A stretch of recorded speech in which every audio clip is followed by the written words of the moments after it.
I never thought I'd be doing this for a living, that I'd be in the field of rehabilitation. I thought I graduated from Pitt in the School of Business, and I thought that I'd be in the world of either accounting or management, and then something happened to me called World War II, and I was an ROTC at Pitt, and the war broke out in our senior year.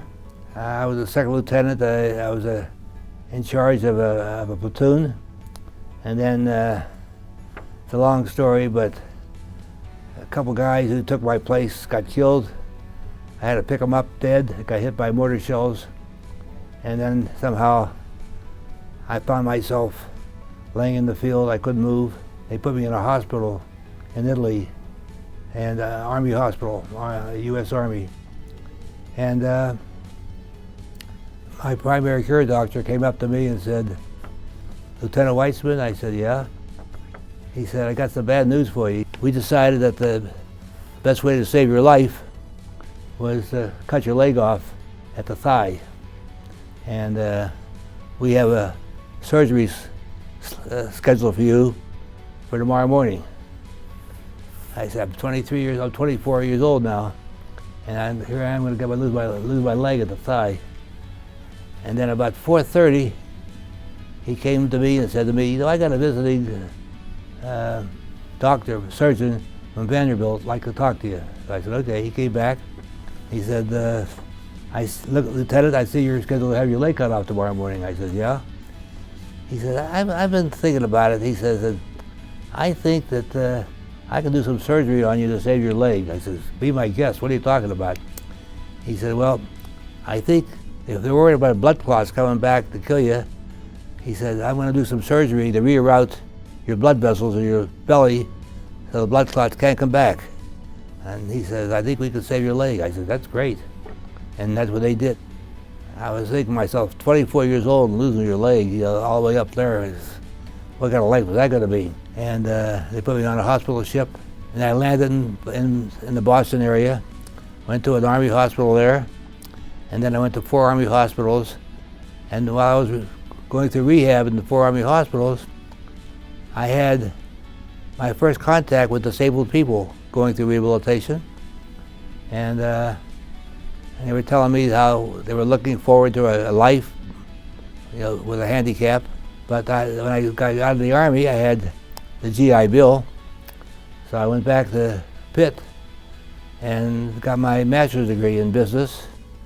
And then I thought to myself, you know, with my business background, I should be able to help handicapped people go to work.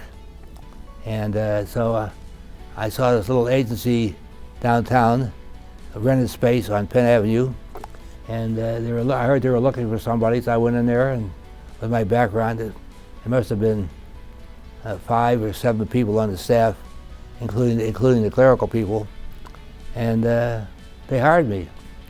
And my dad was a little upset with me because he thought I'd go in business with him. He had a 1-hour dry cleaning, and I didn't want to do that for a living. And he said to me, the crucial question, "How much do you make?" I said, "I make $2,600 a year." He said, "I'm going to pay you double that. Why would you take this job?" I said, "That's what I want to do. I want to help handicapped people." So I stood here, and this agency started to grow, and I grew the space. So I took some more space across the street on Penn Avenue, decided it was time to think about getting bigger. And then when I saw the sign on this lot, I called up the industrial development, and so happens the guy who ran that agency went to Pitt with me. And I bought this land and hired architects to build the building, and I look at it, and of course they did a nice thing, they named the building after me, and it was nice to do.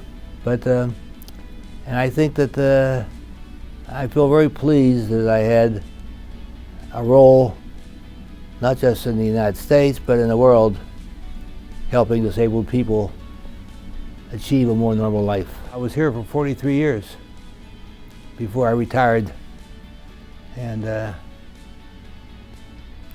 was an interesting life. No matter where you are, if you're disabled, you face the same problems of trying to overcome your disability and hopefully live a normal life as you can. I think it's important that disabled people have an opportunity to live as a quality of life that everybody is trying to achieve. And unfortunately, they need help. And sometimes all the help is not available, and the fact that you could play a role in helping them makes your life better.